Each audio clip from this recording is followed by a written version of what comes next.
sido maravilloso volver a encontrarnos ahora en este podcast cuyo título es La Constitución en simple. No estamos asistiendo a un proceso decisivo, estamos todos convocados voluntariamente, no obligatoriamente, a decidir sobre el destino de nuestro país y eso es muy relevante a mi juicio y es por eso que es necesario que ustedes tengan más datos. Y estamos aquí precisamente para intentar resumir, ¿no? Entregarles los principales pilares en términos de contenido de lo que es la propuesta constitucional que votaremos, como ya decía, de manera obligatoria en diciembre. Y lo hacemos con el mejor, Alejandro Fernández. ¿Cómo estás, Alejandro?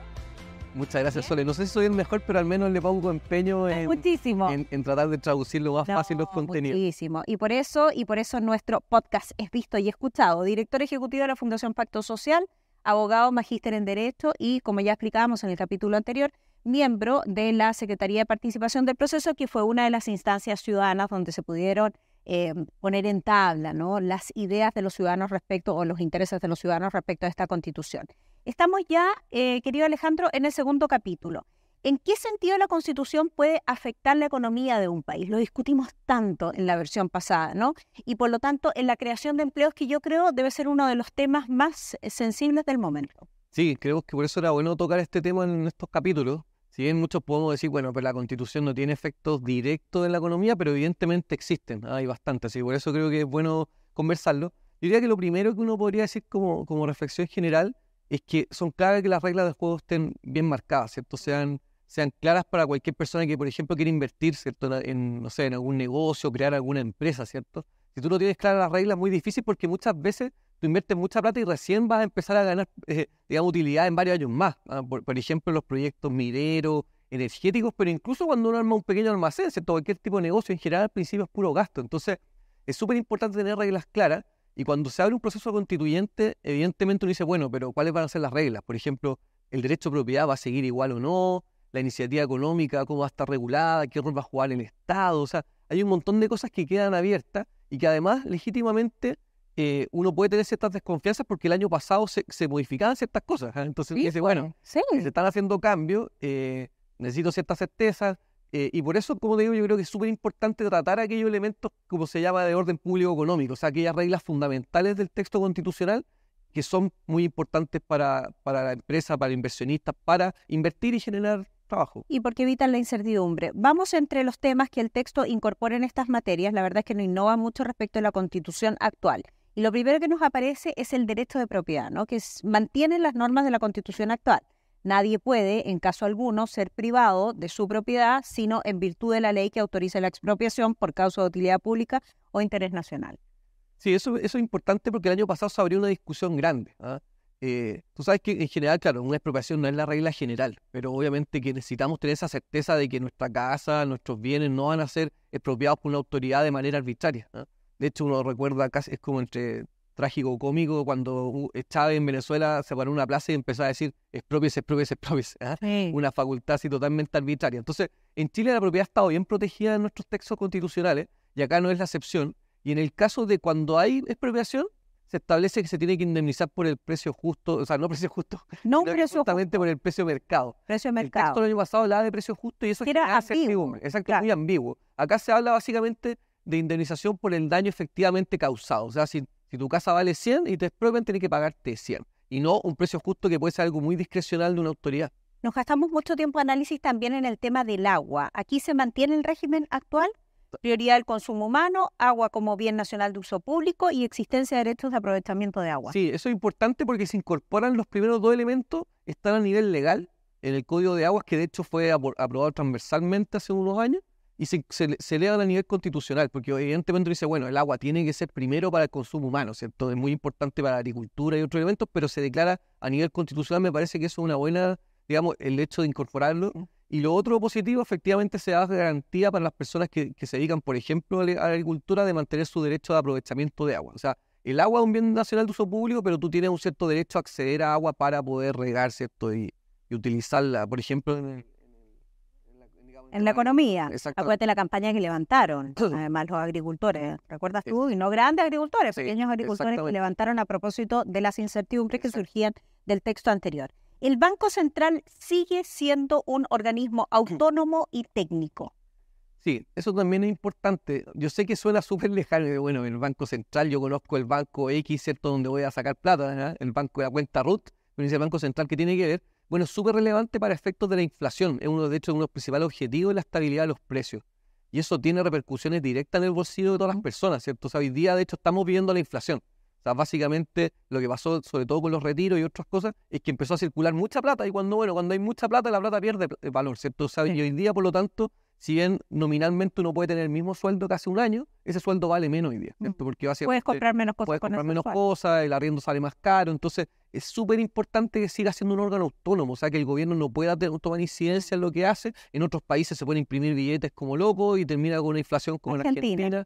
Exactamente, entonces es súper importante la autonomía y el carácter técnico, que es una tradición que viene en Chile y que se confirma también acá. Deja cerrar como tema de la economía, ¿no? Con que se reconoce el derecho a desarrollar cualquier actividad económica que no sea contraria a la salud pública, al orden público, a la seguridad de la nación, y que el Estado puede desarrollar actividades empresariales previa habilitación por ley, ¿no? Que habla del mundo del emprendimiento también. Exactamente, eso también es una garantía, digamos, de que uno puede desarrollar cualquier tipo de actividad con esas limitaciones absolutamente razonables. Ya, aquí el entusiasmo se me dispara con el sistema político, porque fue algo que también comentamos mucho en su momento. No basta con mantener las cosas claras, hay innovaciones que ayudan a generar estabilidad en el país y, por lo tanto, también un mayor crecimiento económico.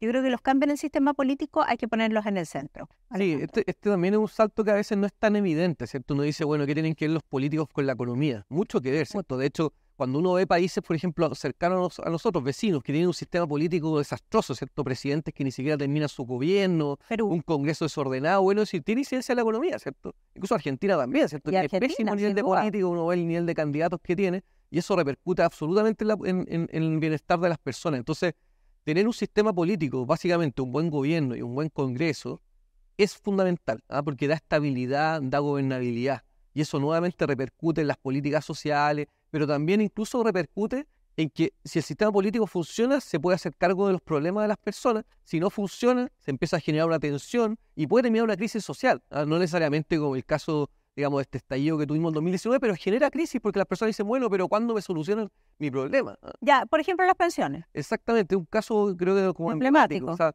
Bachelet presentó un proyecto, no se aprobó. Es decir, Piñera presentó otro, el presidente Boric presenta un tercer proyecto y siguen entrampados. Y eso tiene que ver con una razón constitucional. No es mera como mala voluntad de los políticos. Hay algo de eso también, cuánto uno es un buen político o un mal político. Porque hoy día lo que pasa en Chile es que tenemos un presidente que no puede gobernar, básicamente porque llega al Congreso y se encuentra con 20 partidos, o sea, no hay una pura oposición, está lleno. Una atomización. Exactamente, o fragmentación. Entonces, hoy día se tiene que sentar con todos estos grupos, o más bien el ministro, ¿cierto? Y tratar de negociar, y eso es imposible llegar a acuerdos con todos los grupos, porque cada grupo tiene sus propios intereses, su propia mirada.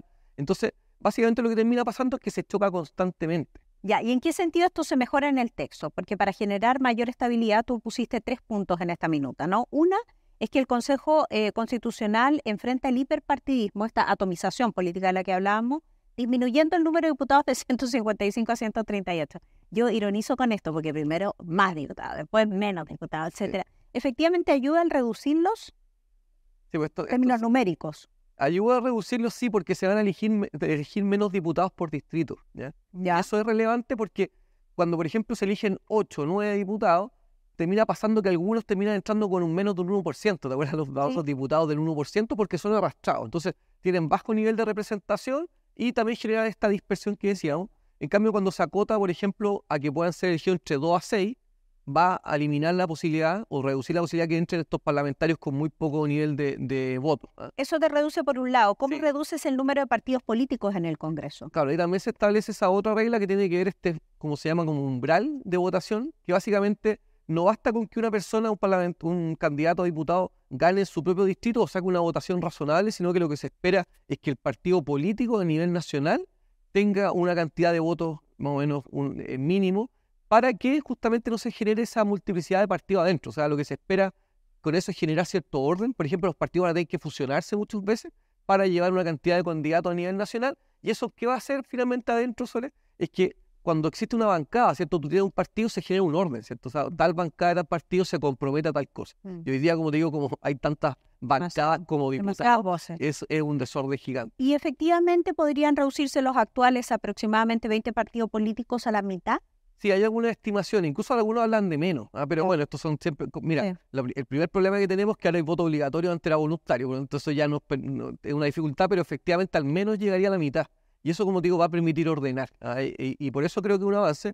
Y porque además hay otra norma que va en la misma línea, que hoy día muchos entran por un partido, son electos, y resulta que adentro, por X motivos, se van, renuncian, y arman otro grupo. Ha pasado con el partido, por el PDG, un partido republicano y con muchos más que finalmente arman sus propias alianzas, que también es un desorden. Entonces hoy día lo que se establece en el texto es que si un diputado renuncia a su partido, pierde el escaño. O sea, básicamente deja de ser parlamentario. Perfecto. Y eso obviamente también es una cuestión súper sustantiva que ayuda al orden, exactamente. Plenamente de acuerdo contigo. Tercera pregunta, en el sector privado, se relaciona constantemente con el Estado. Si ustedes son parte del sector privado, sabrán de eso.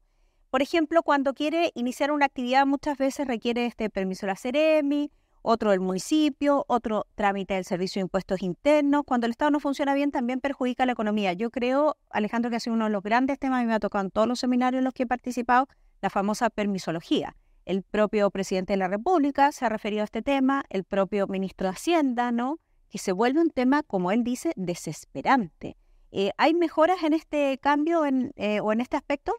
A ver, como muchos cambios constitucionales, evidentemente eso es un marco que se va modificando, sí, y que después regulatoriamente baja con la ley. Exactamente, baja con la ley y tiene que haber, por lo tanto, después otras discusiones legislativas, pero yo creo que hay avances y creo que tanto los cambios a nivel del sistema político como del Estado tienen que ver en parte que es un órgano distinto al Congreso, porque no tienen el mismo problema de intereses.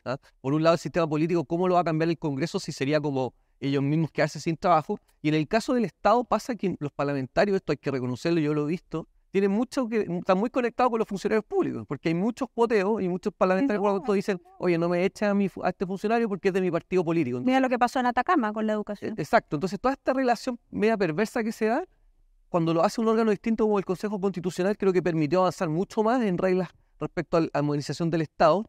Por ejemplo, se establece, desde el punto de vista de los derechos, el derecho a una buena administración del Estado, a recibir un trato digno y servicial. Esto puede decir, es una declaración, sí, pero puede tener consecuencias legislativas, incluso tiene un recurso de protección. O sea, si una persona siente que el Estado no le ha tratado de forma exacta, puede ir con un recurso de protección ante los tribunales para que tome alguna medida. También establece, por ejemplo, la necesidad de modernizar los procesos y la tecnología dentro del Congreso, del gobierno, perdón. En todo caso, esto no cambia de un día para otro. No es que de un día para otro vamos a tener sistemas públicos de primer nivel, pero es un proceso. Exactamente, al menos, mira, yo me he tocado estar en el Estado y todavía funciona todo con un papelito que da vuelta desde la oficina de parte y lo van visando, y ya ahí tengo una tecnología gigante. De hecho, las empresas en general ya usan muy poco papel, entonces ahí hay una brecha enorme y que genera mucho demora en los trámites. Avancemos con lo siguiente, que tiene que ver con algo que mencionaste en el siguiente capítulo, ¿no? Restringir los pitutos en el nombramiento de cargos públicos y asegurar que sean personas que tengan competencias técnicas. Oye. Sí, eso es súper relevante, ¿no? Hoy día, como decía, por un lado pasa que muchos cargos que debieran ser técnicos son finalmente llenados por digamos, decisiones más bien políticas, y en eso este texto separa los cargos de confianza de los cargos del funcionario público de carrera. Yeah. Y la idea es que las leyes después lo separen con mucha más nitidez. Por ejemplo, un jefe de gabinete, un asesor de un ministro, está bien que sea un cargo de confianza, pero distinto a un funcionario que trabaja en una división jurídica, ¿cierto? Oye, tenés que ser un buen abogado, no me interesa si eres de un partido u otro, ¿cierto? Al final terminan siendo todos de confianza. Exacto. Y acá hay un caso que yo creo que es súper bueno para explicar los cambios que hay respecto al pituto, que es este caso de la notaria que fue hace unas semanas que se eligió, ¿cierto? El ministro de Justicia eligió una notaria que es hermana de un diputado, ¿cierto? El diputado Leiva, y uno dice, bueno, ¿era idónea? Al menos ya yo tengo dudas porque se tituló hace pocos años, de hecho, creo que eran 3 o 4 años. Entonces uno dice, bueno, ¿cómo no van a haber más abogados a nivel nacional que tengan más experiencia profesional y más capacidades para ser notario? Yo al menos tengo dudas. Y entramos a cuestionar el sistema, porque lo que se explicó también era que era la única que había quedado en la lista. Claro, pero algo pasó ahí en el sistema, pero hoy día lo que se propone son dos cosas en el texto. Por un lado, derechamente se prohíbe que hayan parientes de ciertos cargos ideales. Por ejemplo, no pueden haber parientes del presidente, de los diputados, de los senadores, etcétera, que ingresen a este tipo de cargos, como los notarios. Entonces, inmediatamente, por un tema constitucional no podría haber sido, y además se crea un órgano nuevo para nombrar. Hoy día todo recae en el ministro de Justicia, o sea, en el gobierno tiene un nivel de poder gigante, porque además esto implica una pega con recursos relevantes. Entonces, se crea un órgano independiente y que está compuesto por distintos miembros que son elegidos por concurso público en algunos casos, y eso también creo que va a dar ciertas garantías de mayor transparencia y idoneidad profesional al momento de elegir cargos como ese.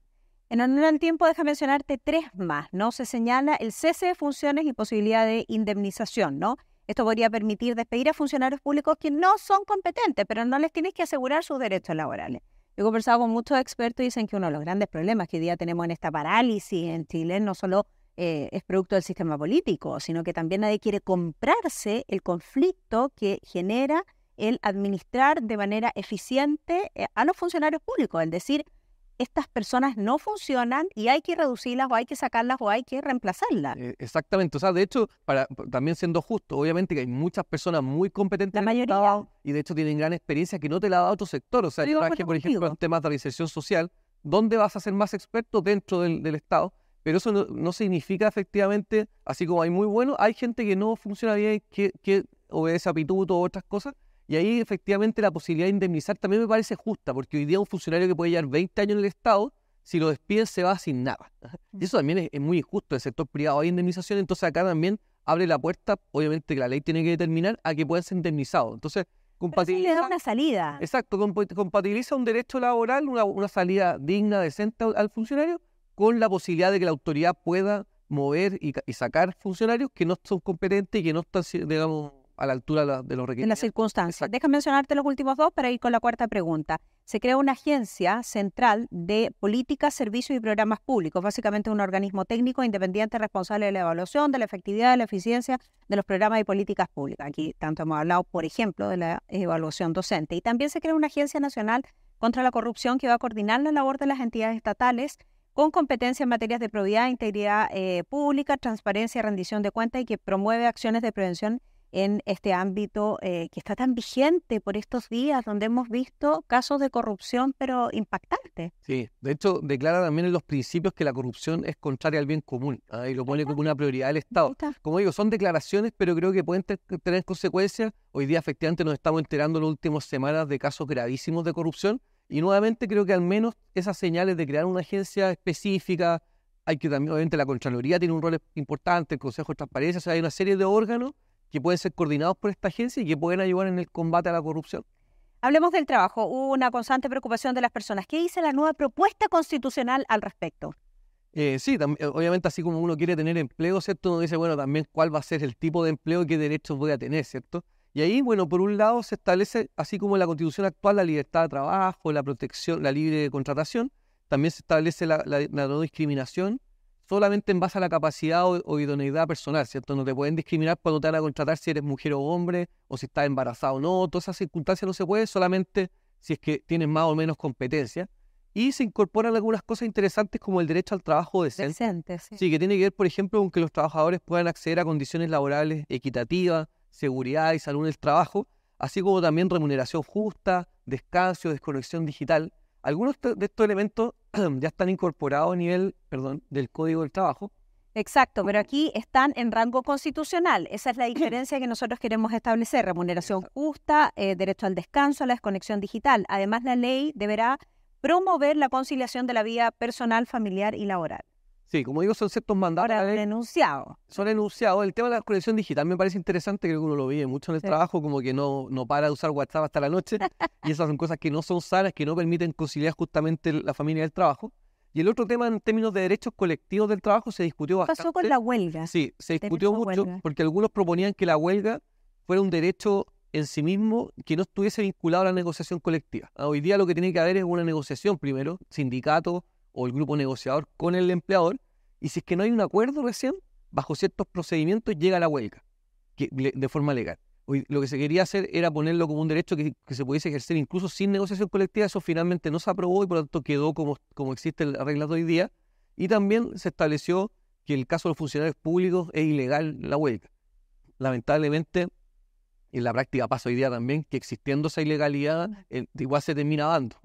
Y ahí tenemos un problema. La Constitución lo fija y no se respeta. Bueno, es parte también de los desafíos que tiene la política y el Estado, cómo hacemos que la Constitución sí se ejecute. Exacto. Vamos a la última pregunta, en esa misma línea, ¿no? Porque es un tema también muy discutido en el último tiempo, es la igualdad salarial entre hombres y mujeres, de la cual hablamos en el capítulo pasado. Sabemos que el texto lo menciona y decíamos además que bueno que lo mencionaba, dado la extensión del texto. ¿Quieres hacer algún análisis final sobre eso? Sí, a ver, me parece que es relevante. Esto también se ha tratado a nivel legislativo y creo que hay que seguir impulsándolo, este tipo de medidas nuevamente. Son ciertas declaraciones, son ciertos mandatos a la ley, a los gobiernos, incluso a la empresa que tome medidas para hacerlo. Yo creo que es importante. Hoy día solamente la Constitución habla de igualdad ante la ley, pero en la realidad sabemos que hay desigualdad de sueldo en los mismos cargos. Entre hombres y mujeres esa discriminación existe, nos conste, por lo tanto, creo que declararlo en la Constitución también es un avance y nuevamente esperemos que después se ejecute en la práctica a través de leyes quizás más duras, que establezcan sanciones y bueno,